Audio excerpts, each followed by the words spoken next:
Natural hair colour కోసం చూస్తున్నారా? అయితే Anoos henna and black expert వాడండి. కొంచెం క్లోజ్ గా మూవ్ అవుతూ ఉండేవారు అంటే ఇంట్లోకి వచ్చి కూర్చునేవారు మా సార్ డ్యూటీకి వెళ్ళే టైంలో. అతను డ్యూటీకి వెళ్ళే టైంలోనే ఎందుకు కూర్చునేవాడు, మిగతా టైంలో రాడా? మన ఇద్దరు మ్యాటర్ మీ హస్బెండ్ చెప్పేస్తా అని నన్ను బెదిరిస్తున్నాడు. అసలు ఏం చేయాలని అర్థం కావట్లేదు మేడం. నెలకి 25,000 కట్టాలి అంటే ఎట్లా తీసుకొస్తారు మీరంతా? ఎంత చెప్పండి, ఎంత ఇబ్బంది కాదు నెల నెల మళ్ళీ అతని అకౌంట్ లో వేయించటం. వ్యాపారం కాకుండా ఇంకా ఏదైనా మేము వినకూడదు ఏమైనా ఉందా? లేదు లేదు సార్, కానీ అట్లా క్రియేట్ చేస్తున్నాడు నా పైన. నేను వాళ్ళకి ఆన్సర్ ఎలా చెప్పాలి చెప్పు? అవన్నీ చెప్పగానే ఆంటీ నాకు ముందు ఆంటీ ఇట్లా సతాయించిన అనుకో ఫోన్లు చేసి ఓకే మీ ఆయనకు చెప్తాం మనది మొత్తం. తరుణ్ నేను నార్మల్ గానే చార్జ్ చేస్తున్నాను, దాన్ని వంక పెట్టుకొని ఇప్పుడు బ్లాక్ మెయిల్ చేయొద్దు తరుణ్. నీ ఇష్టం వచ్చినట్టు చేసుకో, నువ్వు ఏమైనా చేసుకో, నాకు సంబంధం లేదు. నన్నే ఇన్వాల్వ్ చేసి మీరే స్టార్ట్ చేసి ఇదంతా అని చెప్పి మొత్తం చెప్తాం మీ ఆయనకి. ఏంటి వేషాలుగా ఉందా ఏమి? ఇక్కడతో ఆగుతుందా కదా, లేదంటే నెక్స్ట్ లెవెల్కి వెళ్ళమంటావా? చేసిన తప్పు కాకుండా బ్లాక్మెయిల్ చేస్తావు, మొత్తం చిట్ట అయిపోతావు. చేయాలి, సంప్రదించాలి ఖచ్చితంగా. ఇలా చేయకపోవటంతో ఎన్ని ఇబ్బందులు చూస్తూ ఉంటామోనండి. అలాంటి ఇష్యూనే మన దాకా వచ్చిందండి. శైలజమ్మ అని ఒక ఆవిడ మనకి మెయిల్ చేశారు. ఒకసారి ఫోన్ చేస్తాను. తప్పకుండా చేయండి మేడం.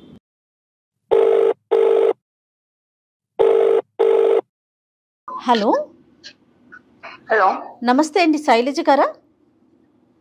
ఎవరు మీరు? నేను జయానండి, సుమన్ టీవీ అందమైన జీవితం ప్రోగ్రామ్ నుంచి కాల్ చేస్తున్నాను. ఓ మేడం, థ్యాంక్ యూ మేడం. మీకు మెయిల్ చూస్తారనుకోలేదు.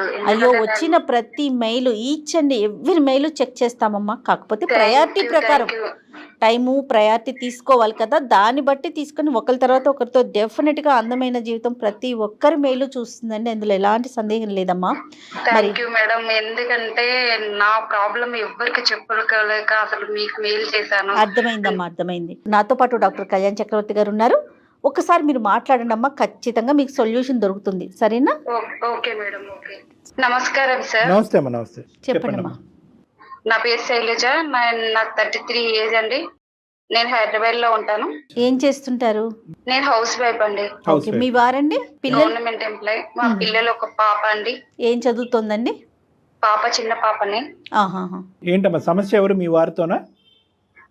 సార్ మా వారితో కాదు, యాక్చువల్గా ఏంటంటే నేను ఇంట్లో ఉంటున్నాను కదా, మా ఫ్యామిలీ మెంబర్స్ లాగానే మా పక్క ఫ్లాట్ లో అంతకు ముందు స్టార్టింగ్ ఒక ఫ్యామిలీ ఉండేది. ఓకే. తర్వాత ఆ ఫ్యామిలీ వెళ్ళిపోయాక బ్యాచిలర్ ఒక అబ్బాయి దిగారు. 6 months అవుతుంది. దాదాపు పక్కనే ఉంటారు కాబట్టి కొంచెం ఆంటీ అనుకుంటా క్లోజ్ గా మూవ్ అవుతూ ఉన్నారు అన్నట్టు. తనకి మాట్లాడడం, ఏదన్నా ఉంటే హెల్ప్ చేయడం అన్నట్టుగా నేను కొంచెం ఏం చేస్తున్నారా ఏంటి అనేది మాట్లాడుతూ ఉండేవాడు. తను అప్పుడు బ్యాచిలర్ వయసు 28 అలా ఉండేది. మీది ఎంత అన్నారు? నా 33. మిమ్మల్ని ఆంటీ అంటావు ఏంటమ్మా? కొంచెం క్లోజ్ గా మూవ్ అవుతూ ఉండేవారు అంటే ఇంట్లోకి వచ్చి కూర్చునేవారు మా సార్ డ్యూటీకి వెళ్ళే టైంలో. అతను డ్యూటీకి వెళ్ళే టైంలోనే ఎందుకు కూర్చునేవాడు, మిగతా టైంలో రాడా? మీకు ఉన్న పరిచయం మీ సార్తో లేదా అతనికి? అంటే మా సార్ కూడా తెలుసు, అంత పట్టించుకోపోయేది అన్నట్టు. ఇక తను అప్పుడప్పుడు కొంచెం చార్జ్ చేసేది నైట్ టైంలో కూడా, ఇట్లా ఫ్రీగా మూవ్ అవుతూ ఉండేది అన్నట్టు. ఏం చేస్తున్నారు, తిన్నారా లేదా అని అడుగుతూ ఉండేవారు. అలాగా నేను ఫ్రెండ్ గా అలా క్యాజువల్ గా పక్కన ఉంటారు కాబట్టి కొంచెం ఫ్రీగా పిల్లలు ఎలా ఉన్నారు నేను అలాగే ఉండేదాన్ని. ఎంత ఫ్రెండ్షిప్ అయినా శైలజ గారు, సంభాషణలు, మాట్లాడటాలు, ఇంటికి వచ్చిపోవటాలు అన్నీ కూడా మాక్సిమం 95% ఆఫ్ ద టైం మీ భర్త యొక్క యాబ్సెన్స్ లోనే. ఇంతవరకు కరెక్టేనా? కొన్ని మాత్రము మా హస్బెండ్ కు తెలుసు, మెసేజ్ చేస్తున్నట్టుగా ఏం తెలియదు అన్నట్టు. ఏంటో మీకు ఈ సరదాలు. సర్లేండి, చెప్పండి అమ్మా. తర్వాత ఏమైందమ్మా? తర్వాత ఏంటంటే తనకు అప్పుడప్పుడు కొంచెం మనీ ప్రాబ్లం ఉంటే నేను హెల్ప్ చేసేదాన్ని. అని ఇలా కొంచెం ప్రాబ్లం ఉంది, ఒక 2000 వేయరా, ఒక 5000 వేయరా అంటే నేను ఎట్లా అని నేను కూడా అడ్జస్ట్ చేసిన. అసలు అతను మరి తను ఏం వర్క్ చేస్తారని తెలియదు కానీ నార్మల్ గా ప్రైవేట్ గా వర్క్ చేస్తూ ఉంటాడు. ఇంట్లో ఎక్కువ శాతం స్పెండ్ చేసేవాడు అన్నట్టు. ఇంట్లోనే ఉంటాడు. ఇంట్లోనే ఉంటాడు. ఇంకా కొత్త ఒక ఆఫర్ తీసుకొచ్చాడు. ఏంటంటే మీరు ఇంట్లోనే ఉంటున్నారు కదా, ఒక చీటీ వేసుకొని దాంట్లో నుంచి డబ్బులు మనం ఇద్దరం షేర్ చేసుకుందాం అన్నట్టుగా మాట్లాడారు నాతో. చిట్టీస్ డబ్బులు ఎంతవరకు ఇచ్చారు దీనికి ముందు? మినిమం 10,000 దాకా వాళ్ళకి. జస్ట్ నా ఇండివిజువల్ గా క్యాష్ అయితే అట్లా నా భర్తకు తెలియకుండా ఇచ్చాను. మళ్ళీ తను ఏం చేశారంటే ఇట్లా ఒక చీటీ వేద్దాము, తను నువ్వు మెయింటైన్ చేయి, మీ ఇంట్లో ఇదేంటి పక్క ఫ్లాట్లు వీళ్ళందరూ మీకు ఫ్రెండ్స్ కదా. పెద్ద అపార్ట్మెంటేనా మీది? కొంచెం పెద్దదే. అందరు కొంచెం ఫ్రెండ్లీగా ఉంటారు కాబట్టి నువ్వు చీటీ నడిపిస్తే దాంతో మనకు కొంచెం మెయింటెనెన్స్ అవుతుంది. ఇట్లా కూడా నువ్వు ఇంట్లో ఉన్నప్పుడు కూడా నీకు అది. సరే అమ్మ, ఒక్క నిమిషం శైలజ, చీటీ మాట పక్కన పెట్టండి. ఇంత స్నేహపూరితంగా ఉంటాం అన్నది కేవలం మీతోనేనా, వేరే 10 ఇళ్లలో ఉన్నటువంటి ఆడవాళ్ళతో కూడా ఇదే ఫ్రెండ్షిప్ మెయింటైన్ చేసేవాడు? బయట ఏం చేస్తున్నదో నేను చూడలేదు సార్. ఎందుకు నా మీద అంత ఇంట్రెస్ట్, అది ఎందుకు నేను చేయాలని ఏమన్నా అడిగారా? కొంచెం ఆయన మాటలు ఎట్లా ఉన్నాయంటే ఇలా మాట్లాడితే అలా పడిపోయేటట్టుగా మాట్లాడేస్తున్నాడు అన్నట్టు. అలా చేసి నన్ను నమ్మించేశాడు అసలు మొత్తానికి. మీరు నమ్మేశారు. ఓకే, తర్వాత ఇలా చీటీ నడిపిద్దామని చెప్పేసి నేను కూడా గ్యాదర్ చేశాను. 1 month లో ఇట్లా ఒక 5 లక్షల చీటీ వేద్దామని చెప్పేసి ఫ్రెండ్స్ కి అందరికి నేను చెప్పాను. వాళ్ళు కూడా ఓకే అని చెప్పారు. ఫ్రెండ్స్ అంటే ఎవరమ్మా? అపార్ట్మెంట్స్ లో ఫ్రెండ్స్, ఆడవాళ్ళే. మేమందరం కొంచెం కిట్టి పార్టీ అట్లాంటివి చేసుకుంటా ఉంటాం కదా. వాళ్ళు కూడా మంత్ అందరికి డబ్బులు ఇచ్చేసారు. ఆ డబ్బులు కూడా నాకు ఇవ్వలేదు, ఎందుకంటే మా సారు అకౌంట్ అవన్నీ చెక్ చేస్తారు కాబట్టి తన అకౌంట్ కి నేను సెండ్ చేయమని చెప్పేశాను. అబ్బాయి అకౌంట్ కి, తరుణ్ అకౌంట్ కి సెండ్ చేయమని చెప్పేశాను. మిగతా వాళ్ళందరూ యాక్సెప్ట్ చేశారండి? మిగతా వాళ్ళు తను కూడా ఒక నెంబర్ అని చెప్పాను అన్నట్టు. ఈ అబ్బాయి వచ్చి ఎంతకాలం అయింది? 1 year అబోవ్ అవుతుంది. 1 year అబోవ్ అవుతుంది. ఈ చిట్టీలో బిజినెస్ మొదలుపెట్టి మీరు ఎంతకాలం అయింది? ఇది కూడా ఒక 4 months అవుతుంది. ఇది ఎంత చిట్టి అండి? 5 లక్షల చీటీ. మంత్ 25,000 మేము 20 నెంబర్స్ కలెక్షన్ చేసుకుంటాం మేడం. ఓకే. ఆ కలెక్షన్ చేసుకున్న అమౌంట్ నా అకౌంట్ లో కాకుండా తరుణ్ అకౌంట్ లకి సెండ్ చేయమనేదాన్ని ప్రతి మంత్. ఎవరైనా అలా చేస్తారండి మెయింటైన్ చేసేటప్పుడు? మీరైతే మీ భయం ఏంటి? మీ అకౌంట్ ఇస్తే కనుక నీ భర్తకు తెలుస్తుందా? నా భర్త అన్ని చెక్ చేస్తూ ఉంటారు కదా అకౌంట్. చీటీ వేసింది కూడా తెలియదు అసలు. కానీ ఎవరన్నా 20 మంది అపార్ట్మెంట్ లో ఉన్న వాళ్ళు ఎవరైనా మీ భర్తతో చెప్పొచ్చు కదమ్మా. వాళ్ళు ఫ్యామిలీ మెంబర్స్ లో కూడా భర్తకు తెలియకుండానే వేశారు చీటీ సార్. కాదు శైలజ గారు, ఏదో ఒక 1000 రూపాయలు, 500, 2000, అంతేగాని నెలకి 25,000 కట్టాలి అంటే ఎట్లా తీసుకొస్తారు మీరంతా? అది ఎంత చెప్పండి? ఎంత ఇబ్బంది కాదు నెల మళ్ళీ అతని అకౌంట్ లో వేయించటం. అంటే మేము ఏమన్నా బంగారం ఏదైనా తీసుకోవచ్చు కదా నా తీసుకోవచ్చు, నెల కట్టాలి కదా. సరే, మీరు ఎండ్ అవుట్కమ్ గురించి ఊహాజనకమైనటువంటి ఆలోచనలోకి వెళ్తున్నారు. కానీ ఇది నెల పెట్టుబడి పెట్టు, ఇది ఈ బిజినెస్ అనేటటువంటిది నడపడం ఎంత అసాధ్యమో, ఎంత కష్టసాధ్యమో. ఎందుకంటే ప్రత్యేకంగా భర్తల యొక్క కాంట్రిబ్యూషన్ లేకుండా ఇదేదో భర్త బాధితుల్లాగా ఉన్నారు మీరు అందరూని. అది కొద్ది రిస్క్ కదా, అది పెద్ద అమౌంట్. రెండోది ఏంటి, అసలు ఈ వ్యక్తి ఎవరు? ఓకే, వీళ్ళందరూ కూడా మీ మీద నమ్మకంతో ఆ వ్యక్తి ఎవరు ఏంటి అనేటటువంటి కథా కమానిషం అడగకుండానే వేస్తున్నారు.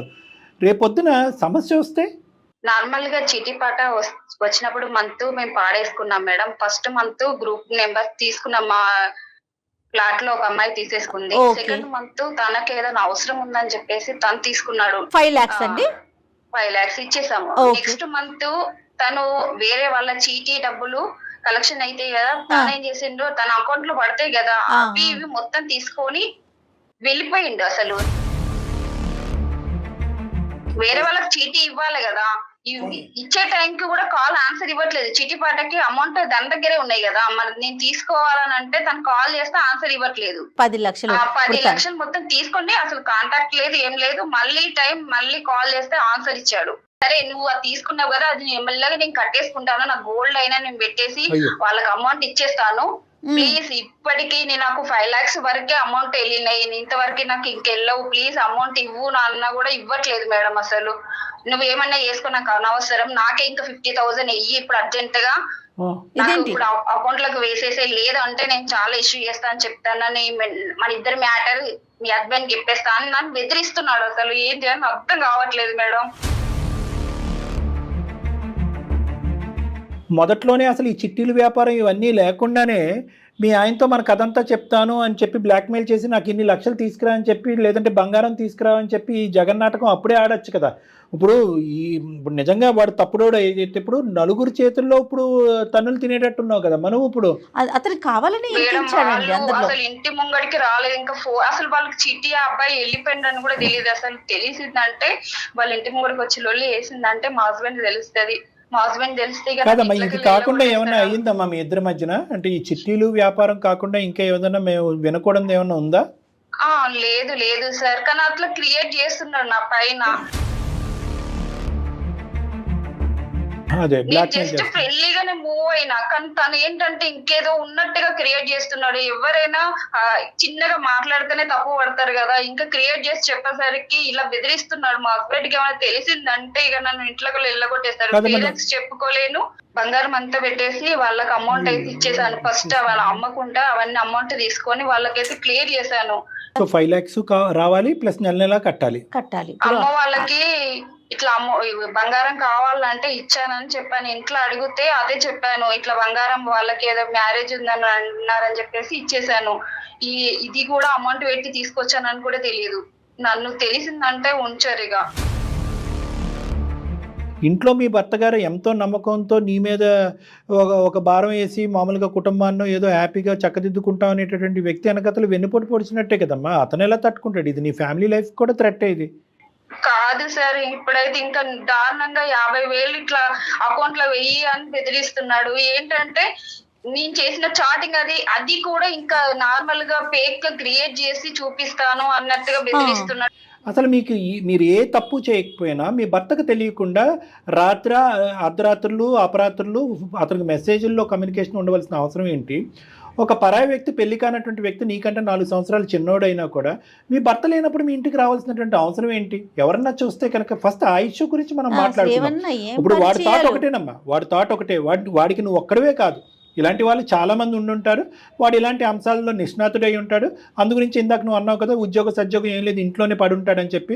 అలాంటి వ్యక్తులు ఏ బాధ్యత లేకుండా, ఏ ఉద్యోగం లేకుండా ఇంట్లో ఖాళీగా కూర్చుని ఆ రెంట్లు కట్టుకుంటూ అంత దర్జాగా ఒక సింగిల్ అపార్ట్మెంట్లో వాడు గడుపుతున్నాడంటే వీడు ఎవడు, వీడు పూర్వాపరాలేంటి అనేటటువంటిది మినిమం ఆలోచన అనేది నీకు ఇంపార్టెంట్. ఇక్కడ ఏంటంటే ఈరోజు చిట్టి పాట వరకు వచ్చింది కాబట్టి ఈరోజు మా దగ్గరకు వచ్చి ఉన్నావు. ఒకప్పుడు చిట్టి పాట అనేటటువంటి సబ్జెక్ట్ ఇక్కడ కట్ చేస్తే ఇలా మెసేజ్లు చేసుకోవటం, ఫోన్ కాల్లు మాట్లాడుకోవటం, అడ్డంగా నా భర్తకు దొరికానండి అనేటటువంటి ఇంకో టాపిక్తో మా దగ్గరకు వచ్చుంటే ఇంకెలా ఉండేది జీవితం? ఎందుకు భర్త తెలియకుండా మెసేజ్లు పంపిస్తుంది? భర్త లేనటువంటి టైంలోనే నన్ను ఇంటికి తలుపులు ఎందుకు తీస్తుంది అంటే ఇది వీక్నెస్. అంటే నువ్వు ఒక విధమైనటువంటి ఆనందాన్ని, సంతోషం పొందావు. వాడు ఆనందాన్ని, సంతోషాన్ని బలనెత్ కింద వాడి నెక్స్ట్ లెవెల్లో 1,000 తీసుకుని స్టార్టింగ్లో ఒక 10,000 వరకు తీసుకుని ఈ అమ్మాయి గుడ్డిగా ఇస్తుందా, భయంతో ఇస్తుందా?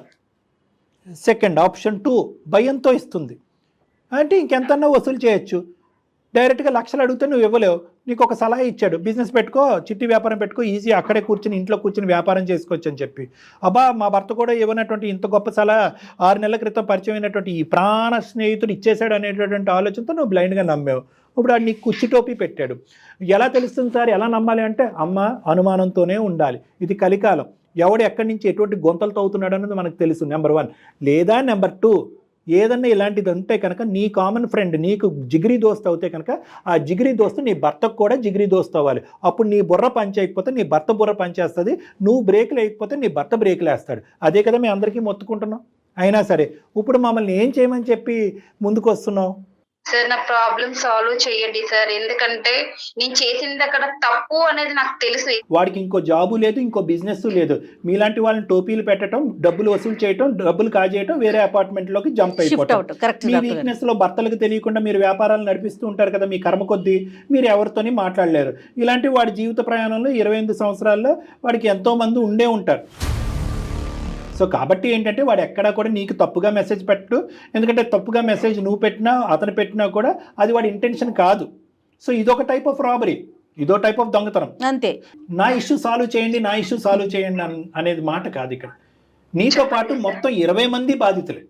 ఎవరైతే నీ వల్ల ఇక్కడ చూడండి, ఇక్కడ నా చేతులు ఒకటే కాలనీ, నా చేతులు ఒకటే కాలనీ కాదు, తెలియనటువంటి వ్యక్తులు చాలామంది చేతులు కాలనీ. ఇక్కడ వాళ్ళందరికీ ఇక్కడ సొల్యూషన్ లేదు.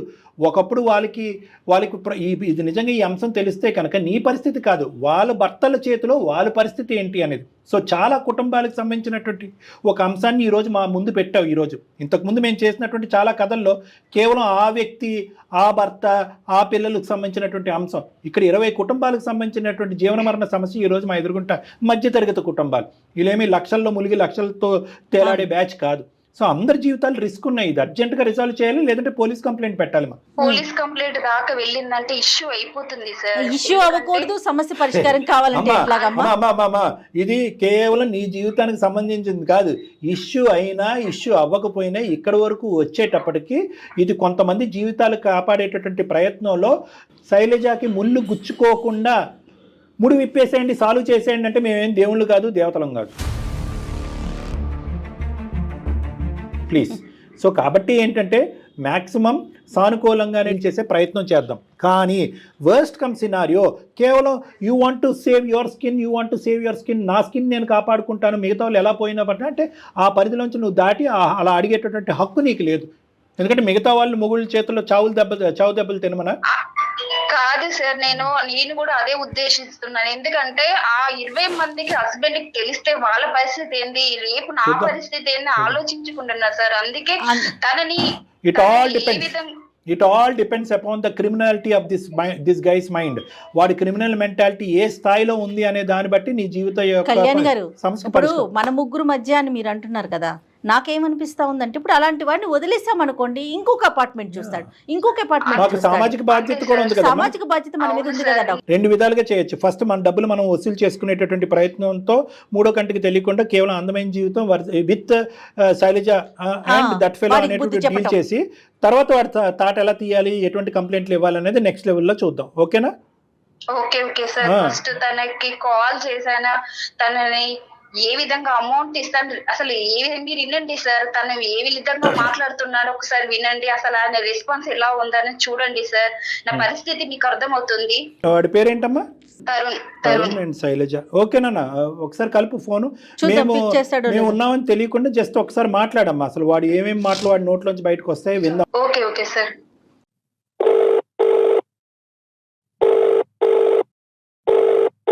హలో తరుణ్.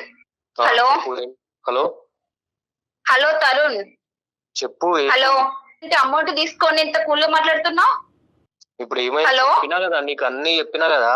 నా అమౌంట్ తీసుకొని ఇప్పుడు నాకు ఇంట్లో తెలిస్తే ఎంత ప్రాబ్లం అవుతుంది తెలుసు కదా నీకు. నా దగ్గర ఇప్పుడు అమౌంట్ ఇవ్వని చెప్పినా కదా. నువ్వు అట్లా చెప్పేస్తే ఎట్లా చెప్పు? ఇక్కడ ఉన్నావు, డబ్బులు తీసుకొని ఇక్కడే ఉండాలి కదా, ఎందుకు వెళ్ళిపోయావు నువ్వు? వెళ్ళిపోవడం అంటే నాకు కొన్ని ఇబ్బందులు ఉన్నాయని మీకు చెప్పినా కదా. ఇబ్బంది ఉంటే అమౌంట్ నాకు ఇచ్చేసాయి, మరి అమౌంట్ ఇచ్చేసి ఎక్కడికైనా వెళ్ళిపో. 20 మంది అమౌంట్ నువ్వు తీసుకొని వెళ్ళిపోయావు అంటే నేను వాళ్ళకి ఆన్సర్ ఎలా చెప్పాలి చెప్పు? ఏదన్నా ఒకటి చెప్పు. చిట్టి వేసేటప్పుడు అట్లానే చెప్పినావు కదా వాళ్ళకి ముందే, అట్లానే ఇప్పుడు కూడా ఏదో ఒకటి మేనేజ్ చెయ్యి. ఈజీగా మాట్లాడకు తరుణ్. నాకున్న ప్రాబ్లమ్స్ మా సార్కు తెలిస్తే నన్ను అయితే ఉంచరు కూడా. అసలు అవన్నీ చెప్పకండి ఆంటీ నాకు ముందు. ప్లీజ్ నా అమౌంట్ నాకు ఇచ్చేసే. నా బుద్ధి తక్కువ, నేను నమ్మాను, నీకు ఇచ్చాను, నా అమౌంట్ నాకు ఇచ్చేసాయి ప్లీజ్.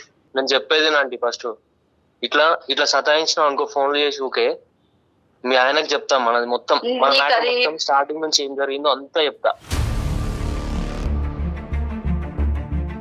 తరుణ్, నేను నార్మల్ గానే చార్జ్ చేస్తున్నాను, దాన్ని వంక పెట్టుకొని ఇప్పుడు బ్లాక్ మెయిల్ చేయొద్దు తరుణ్. నేను నీతో ఫ్రెండ్లీగా మూవ్ అయినందుకే నీకు చాలా హెల్ప్ చేసిన. అడిగినప్పుడల్లా నాకు ఇలా లేదు అండి, ఇలా లేదు అని అంటే నీకు చాలా మందికి హెల్ప్ చేసిన. అది కూడా నీ కృతజ్ఞత లేకుండా మాట్లాడుతున్నావు. ఇప్పుడు నీ ఇష్టం వచ్చినట్టు చేసుకో, నువ్వు ఏమైనా చేసుకో, నాకు సంబంధం లేదు. నువ్వు అలా మాట్లాడకు తరుణ్. నువ్వు ఎక్కడున్నావు చెప్పు కొంచెం. నీకు చెప్పాల్సిన అవసరం లేదు నాకు. నువ్వు ఇట్లా ఫోన్లు చేసి నాకు సతాయించకు, అర్థమవుతుందా? నా పరిస్థితి ఏంది మరి? నీ పరిస్థితి ఏందని నన్ను అడిగితే నేనేం చేస్తా? మరి నువ్వే తీసుకున్నావు కదా, ఇప్పుడు నువ్వే తీసుకున్నావు కదా నా పరిస్థితి. మరి నువ్వు నీ వల్లనే కదా నాకు ఈ ప్రాబ్లము. నన్నే ఇన్వాల్వ్ చేసి మీరే స్టార్ట్ చేసి ఇదంతా అని చెప్పి మొత్తం చెప్తాం ఆయనకి.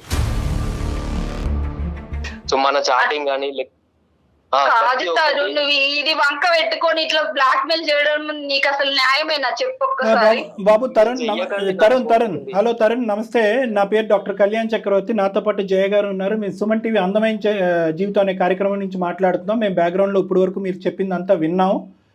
నీలాంటి వ్యక్తితో మేము పర్మిషన్ తీసుకుని మాట్లాడవలసినటువంటి అవసరం లేదు అనేటటువంటి ఉద్దేశంతో నీకు తెలియకుండానే ఆ అమ్మాయికి నీకు ఫోన్ కాల్ కలపమని చెప్పి మీ సంభాషణ అంతా మేము విన్నాం. మీరు అక్రమంగా మొత్తం డబ్బులన్నీ కూడా అందరి దగ్గర నుంచి కాజేశారు అనేటటువంటి అంశం కూడా ఈరోజు ఇక్కడ రికార్డ్ అయ్యి ఉంది. కాబట్టి మేము మీ ద్వారా తెలుసుకోవాల్సింది ఏంటంటే కనుక, ఇప్పుడు ఒప్పేసుకున్నావు కాబట్టి బాబు నాయన తండ్రి అని మాట్లాడవలసినటువంటి అవసరం లేదు. అసలు ఇంత దరిద్రానికి ఎందుకు ఒడిగట్టావు? ఇది ఫస్ట్ టైమా? ఇంతకు ముందు కూడా ఇలాంటి కథలు చాలా నడిచినాయా? సార్ అవన్నీ నేను మీకు చెప్పాల్సిన అవసరం లేదు సార్. నాకు అవసరం ఉంది నాన్న, అవసరం ఉంది. ఇది సామాజిక అంశం. 20 మంది బాధితులు ఉన్నారు, అందులో ఒక బాధితురాలు ఇక్కడ లైవ్లో మీరు లెక్క తేలుస్తారని, నన్ను సూసైడ్ చేసుకుని చనిపోమంటారని, నాకు చావురేవో అనేటటువంటి విధంగా అమ్మాయి మాట్లాడుతుంది. వీళ్ళందరి జీవితాలు కాపాడవలసినటువంటి అవసరం మాకుంది. కాబట్టి ఇది ఒక సామాజిక బాధ్యత. అడిగే ప్రశ్నించేటటువంటి హక్కు మా మీద ఉంది, అధికారం మాకు. ఎవరు చెప్పారు సార్?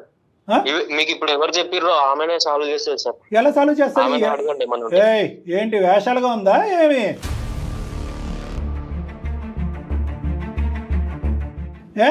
ఊరికే మాట్లాడుతున్నావు అన్నావా? మొత్తం అంతా కూడా డబ్బులు తీసుకున్నట్టు అంతా కూడా నీ అకౌంట్ ట్రాన్స్ఫర్ జరిగింది. ఏం మాట్లాడుతున్నావు? ఆ అమ్మాయి ఏదో బ్లాక్మెయిల్కి భయపడుతుంది అనుకున్నావా? ఆ అమ్మాయిని ముందే మేము బ్రెయిన్ వాష్ చేసి ఈ కాల్ కలపమని చెప్పావు. అమ్మ నువ్వు అన్నింటికి మెంటల్గా ప్రిపేర్ అయ్యి ఉండు. ఈ మనిషి లొంగేడా ఇక్కడ తేల్చుకుందాం, లొంగలేదా సిసిఎస్లో కోర్టుకు వెళ్దాం, సిసిఎస్లో పోలీస్ స్టేషన్లో తేల్చుకుందాం. అన్ని ఫుల్ ప్రూఫ్స్ ఉన్నాయి. అకౌంట్ ట్రాన్స్ఫర్ జరిగింది. నెంబర్ 2, అందరూ కూడా 20 మంది కూడా నీ అకౌంట్లోకే ట్రాన్స్ఫర్ చేశారు. నెంబర్ 3, ఇప్పుడు లైవ్లో నువ్వు రికార్డ్ అయిపోయింది, నువ్వు ఒప్పుకున్నావు. ఇంకేం కావాలి మా దగ్గర ఆధారాలు? తాట తీయమంటావు పోలీస్ స్టేషన్లో కేసు పెట్టి? సార్ మీ ఇద్దరి మధ్యనే ఈ కథ ఉంటుందని అనుకున్నావా? మూడో కంటికి తెలియకుండా నడిపించేద్దాం అనుకున్నావా? డబ్బులు ఏం చేసావు చెప్పు ఫస్ట్. డబ్బులన్నీ ఖర్చు అయిపోయినాయి సార్. యాక్చువల్ గా నేను ఆమెకు చెప్తానే ఉంటుండే సార్, ఇప్పుడు లేవు ప్రజెంట్ నా దగ్గర సిచ్యువేషన్ బాగాలేదు, తర్వాత ఇస్తాను చెప్తూనే ఉన్నాను. ఎవరు అబ్బసొమ్మనయ్యా? ఎవరు అబ్బసొమ్మ అని చెప్పి నీ అవసరాలకి అందరి డబ్బులు వాడేసుకుని వేషాలుగా ఉందా? ఖర్చు అయిపోవటం ఏంటి మళ్ళీ? అసలు నువ్వేం చేస్తావు? కాదు సార్, ఇంకా మళ్ళీ పైకి 50,000 ఇయ్యను బ్లాక్ మెయిల్ చేస్తున్నాడు. నీచంగా ఆలోచిస్తున్నాడు. అంతా విన్నావు. అసలు నిజాలు చెప్పు. డబ్బులు ఎక్కడ పెట్టావు? ఏం చేస్తావు? ఎప్పటి లోపల ఈ అమ్మాయి క్లియర్ చేస్తావు? ఇక్కడతో ఆగుతుందా కదా, లేదంటే నెక్స్ట్ లెవెల్కి వెళ్ళమంటావా? ఊసలు లెక్క పెడతావా? నీ లొకేషన్ ఎక్కడుందో కూడా ఈ కాల్ ద్వారా మేము ట్రాక్ చేసాం, ట్రేస్ చేసాం. నీ లొకేషన్ కూడా మాకు ఇక్కడ డిస్ప్లే అవుతుంది. ఈ లైవ్లో ఉంటుండగానే మనుషులు చేరుతారు అక్కడికి. 10 నిమిషాల్లో వస్తారు పోలీసులు అక్కడికి. నడిపిద్దాం కదా ఈ పద్ధతిలో. నేను చెప్తున్నాను సార్ మీకు చెప్పేది వదిలేసాయమ్మా. మీకు చెప్పే అవసరం లేదు. ఇది 20 కుటుంబాల తరపున మేము నిలబడి మాట్లాడేటటువంటి ఒక పెద్ద సమస్య. ఇది మొత్తం అంతా ఇరుక్కున్నాడు. వాడి జీవితం సర్వనాశనం. పోలీస్ స్టేషన్ లో జైల్లో కూర్చుంటాడు వీడు 10 సంవత్సరాలు. వదిలిపెట్టద్దు సార్, ఇలాంటి వాళ్ళని అస్సలు వదిలిపెట్టద్దు. నేనే కాదు, అలాంటి వాళ్ళు ఇంకా చాలా మంది మోసం చేస్తూ ఉంటారు సార్. నిజంగా టీవీలోని న్యూస్ పేపర్ లో చూస్తూనే ఉన్నాం. ఎంతో మంది ఇది బయటకు వస్తే కనుక చనిపోయే సూసైడ్లు చేసుకునే మంది ఎంతమంది ఉన్నారు. నువ్వు మా వరకు వచ్చావు.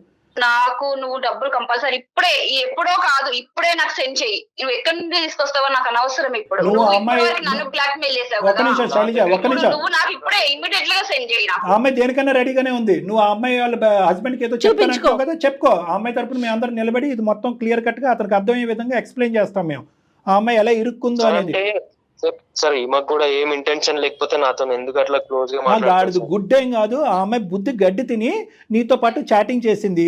ఆ చాటింగ్ తప్ప ఇంకో వ్యవహారం ఏమీ లేదు. ఆ చాటింగ్ నువ్వు ఎంత మార్పు చేసి ఎంత మార్పు ఏమన్నా చేసుకోరా భయ్, నువ్వు ఏమన్నా చేసుకో. అది కాదు సార్, నువ్వేమన్నా చేసుకోగానే ఇప్పుడైతే నాకు అమౌంట్ ఇచ్చేసాయి. ఇప్పటికైతే తప్పించుకున్నావు, ఇన్ని మాటలు చెప్పినావు, నాకు అవన్నీ వద్దు. బ్లాక్మెయిల్ చేస్తావా? చేసిన తప్పు కాకుండా బ్లాక్మెయిల్ చేస్తావు. మొత్తం చిట్ట అయిపోతావు. ఎన్ని కుటుంబాలను నాశనం చేసావు, ఎన్ని అపార్ట్మెంట్లు మోసం చేసావు, ఎన్ని హౌసులు జంప్ చేసావు. మొత్తం అంతా లిస్టు తొందరలోనే మా ముందు ఉండబోతుంది. నీ పేరు నీ నెంబర్ బట్టి మొత్తం అంతా ట్రాక్ చేస్తున్నావు ఈ అంశాన్ని అంతా కూడా.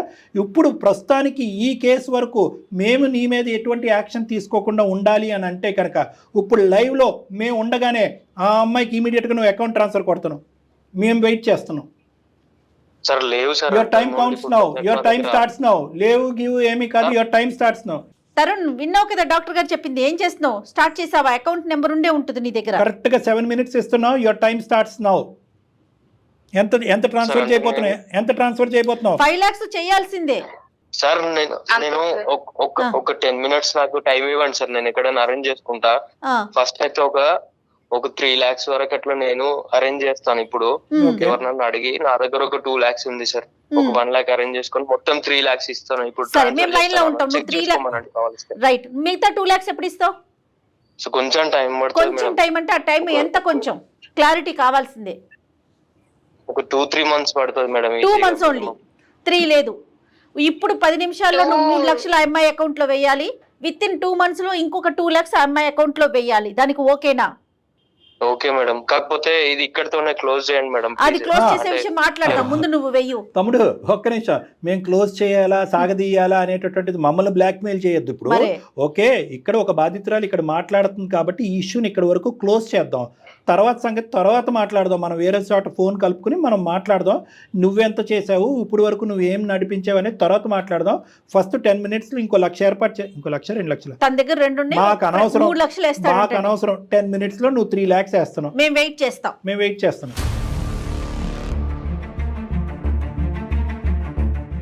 వేసావా తరుణ్? మీరు వేసారా? వేసాను మేడం, ట్రాన్స్ఫర్ చేశాను. ఎంత పడింది చూడమ్మా. Sir 3 lakhs.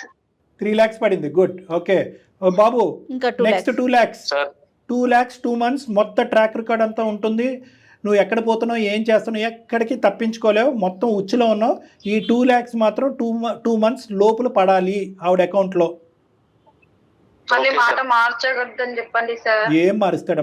ఏమీ మార్చాడు, ఎక్కడికి పోలేడు. మొత్తం ఆధారాలతో చిక్కుపోయాడు. మొత్తం 2 lakhs వేస్తావా 2 months లోపు? వేస్తాను సార్. రైట్. నెల కట్టేటటువంటి అంశాన్ని మరి లెక్కలా తెలుస్తుంది. నీతో ఇప్పుడు ఏం చేద్దాం అంటావు దానికి? సార్ అది రెగ్యులర్ గా నేను పే అస్సలు చేసేస్తావు. నువ్వు డాక్టర్ గారు అస్సలు చేసేస్తావు నమ్మటానికి లేదండి బాబు. అదంతా నమ్మను సార్. మిగతా దశల వారీగా కట్టేటటువంటి వాయిదా పద్ధతులు ఇక్కడ కుదరదు. ఒక్క దెబ్బతో క్లియర్ చేయాలి. మొత్తం అంతా క్లియర్ చేసి ఆ అమ్మాయిని బయట వేయాలి. ఎంత టైం పడుతుందో చెప్పు క్లియర్ కట్గా. ఇంకా 7 lakhs ఉంది, నువ్వు ఎలా ఇస్తావు? ఇంకా 7 lakhs, టోటల్ 7 lakhs. అంతే. ఇప్పుడు 3 చేసినాను, ఇంకో 2 months లో 2 lakhs చెప్పినా కదా సార్. 5 lakhs కి టైం పడుతుంది. ఒకవేళ ఇంకొక 2 months టైం ఇవ్వండి సార్, మొత్తం 10 lakhs క్లియర్ చేస్తాను. 3 అయిపోయింది కదా, 7 నిన్ను నేనైతే నమ్మట్లేదమ్మా తరుణ్, నిన్ను మేము నమ్మట్లేదు. నీ ఫండ్స్ ఎక్కడికి డైవర్ట్ అవ్వలేదు. దయచేసి విను తరుణ్, ఇందాకటి నుంచి ఫండ్స్ ఎక్కడికి డైవర్ట్ అయినాయి అంటే ఖర్చు అయిపోయినాయి అని అంటున్నావే కానీ ఎలా ఖర్చు అయినాయి, ఎక్కడికి వెళ్ళినా నువ్వు చెప్పట్లేదు. ఫండ్స్ అనేటటువంటి అన్నీ కూడా ఇప్పుడు మేము ఇదే పలంగా ఇక్కడి నుంచి డైరెక్ట్గా CCS పోలీస్ స్టేషన్కి వెళ్ళి వాళ్ళు నీ దగ్గర వసూలు చేసేటటువంటి పద్ధతిలో వసూలు చేయకూడదు అని అనుకుంటే మొత్తం అమౌంట్ ఇప్పుడు కట్టినటువంటి 3 అయిపోయింది, అది అమ్మాయికి చేరిని. మిగతా 7 lakhs నీ దగ్గర ఏముందో చెప్పు, దాన్ని బట్టి మేము ఆలోచిస్తాం. ఇమీడియట్గా క్లియర్ చేయాలి, అది ప్రజల డబ్బు. సార్ ఇమ్మీడియట్ గా అంటే ఇంకా తప్పదు. 10 lakhs బాగా తిని అనుభవించినప్పుడు లేదా?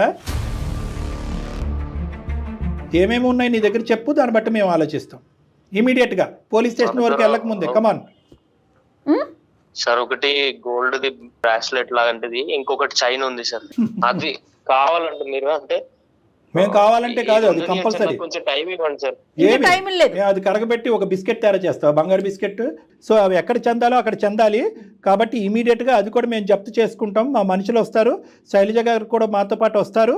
మేము అది మీ దగ్గర వసూలు చేసుకుంటాము. ఆవిడది 2 lakhs మాత్రం దాని ఒక్కదానికి 2 months ఇస్తున్నాము.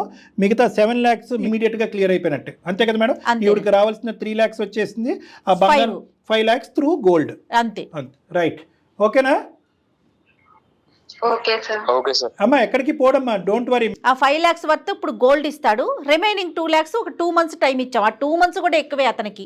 ఇంకా వాళ్ళ భర్తకు తెలియదు, వీళ్ళ భర్తకు తెలియనటువంటి అంశం ఏమీ లేదు. ఇది మొత్తం అంతా బహిర్గతమే. ఇది totally transparent and open book. వాళ్ళ భర్తతో మేమే ఇప్పుడు కన్వే చేయబోతున్నాం. నువ్వు మొత్తం ఈ 2 lakhs క్లియర్ చేసేంత వరకు మేము మిమ్మల్ని కనిపెడుతూనే ఉంటాం. మా నెట్వర్క్లోనే నువ్వు ఉంటావు. ఇది దాటి నువ్వు బయటికి వెళ్ళి ప్రయత్నం చేస్తే కనుక మా వరకు కేసు సినారియో అనేది ఉండదు. అది టోటల్గా పోలీసులు చూసుకునేటటువంటి అంశం కింద మారిపోతుంది. ఓకేనా? Okay sir. Okay, phone cut చేసాయి. Good by.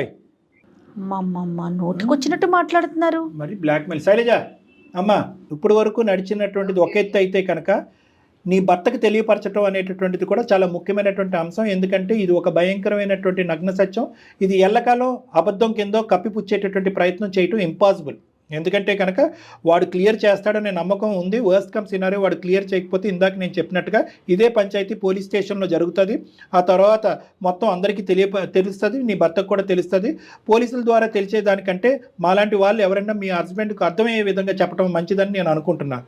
ఓకేనా? మీ హస్బెండ్కి చెప్పాలి, అతని సపోర్ట్ కూడా తీసుకోవాలి. ఖచ్చితంగా చెప్పే విధంగా అతను చెప్తే కనుక అతని సపోర్ట్ కూడా నీకు ఉంటుంది. ఎటువంటి నెగిటివ్ పరిణామాలు అనేటటువంటి ఉండవు. ఇప్పటికైనా అర్థమైంది కదా, ఏది కూడా ఇందాక మేడం ఓపెనింగ్ స్టేట్మెంట్ చెప్పారు, భర్తకు తెలియకుండా భార్యకి తెలియకుండా, భర్త తల్లిదండ్రులకు తెలియకుండా పిల్లలు ఇలా గోప్యంగా ఉంచుతూ కుటుంబాన్ని నడిపించడం చాలా కష్టసాధ్యం. ఇలాంటి క్లిష్టమైనటువంటి అంశాలు ఏమన్నా ఉంటే కనుక ముందస్తునే ఫ్యామిలీ మెంబర్స్తో మాట్లాడి ఓపెన్గా ఇటువంటి నిర్ణయాలు తీసుకుంటే మంచిది. ఇది నెంబర్ 1.